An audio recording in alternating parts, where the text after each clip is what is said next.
మంగాపురం జమీందారు రంగారావు కూతురికి పెళ్లి కుదిరింది. పెళ్లి కూతురికి పెట్టే నగలు ప్రత్యేకంగా ఉండాలని నెల రోజుల ముందే నగల దుకాణంలో డబ్బిచ్చొచ్చాడు. 2 రోజుల పెళ్లి ఉందనంగా నగలు తీసుకెళ్లమని సమాచారం పంపాడు దుకాణదారుడు. మంగాపురం నుంచి పట్నానికి వెళ్లాలంటే అడవి మార్గం గుండా ప్రయాణించాలి. ఆ మార్గంలో దొంగల భయం ఎక్కువ. పెళ్లి పనుల వల్ల జమీందారు స్వయంగా వెళ్ళలేక కొడుకు విక్రముడికి ఆ పనిని పురమాయించాడు. విక్రముడు పనుల హడావిడి వల్ల ఎవరినీ తీసుకెళ్లలేక ఒంటరిగా బయలుదేరాడు.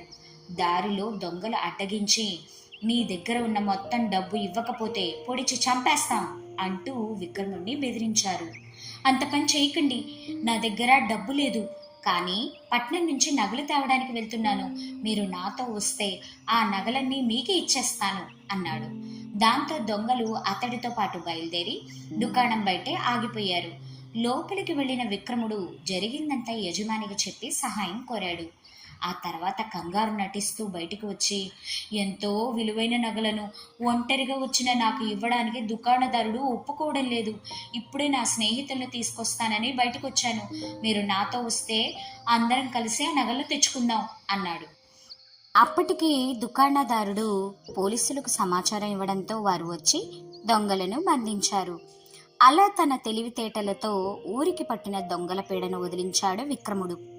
ప్రాణాపాయం కలిగినప్పుడు భయపడకూడదు, తెలివిగా ఆలోచించాలి.